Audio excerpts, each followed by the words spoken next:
सब छौरी नाचै छै रे भैया डीजे पर कमर हिला के बंसी वाला गाना बजल कोई ले बोरा बिछा के अनिल यादव के गाना बजल कोई 3 बजे भोर हरिया अब कटी पूजल के छौरा धर्मेंद्र निर्मलिया की छौरा समय मार भ गेल थाना में एफआईआर भ गेल की छौरा समय मार भ गेल थाना में एफआईआर भ गेल।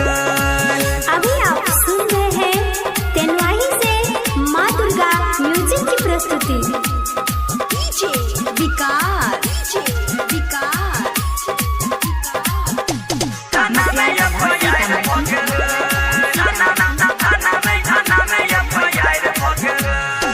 यूपी बिहार में छा गेलै धर्मेंद्र निर्मलिया जे हो बचल ओकरो में छोड़तै छौरा कृष्ण कन्हैया।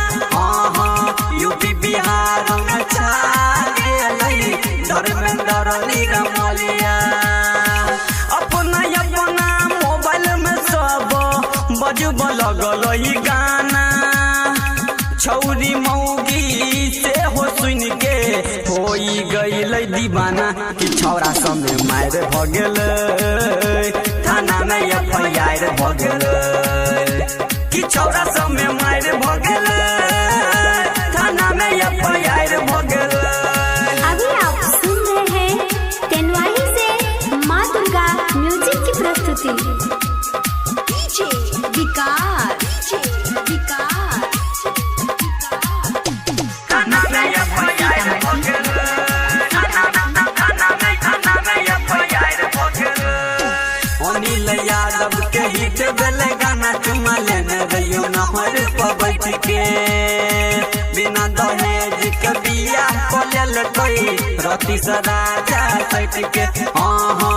अनिल यादव के हिट भेल गाना चुमा लेने रहियो नहर पर बैठ के लहंगा में देखल कोना छवि के भतरा फिल्म इहे टेंशन से कीन लेल कोई अनिल धनकुट्टी के मशीन की छौरा समय मार भ गेल थाना में एफआईआर भ गेल कि छौरा समय मार भ गेल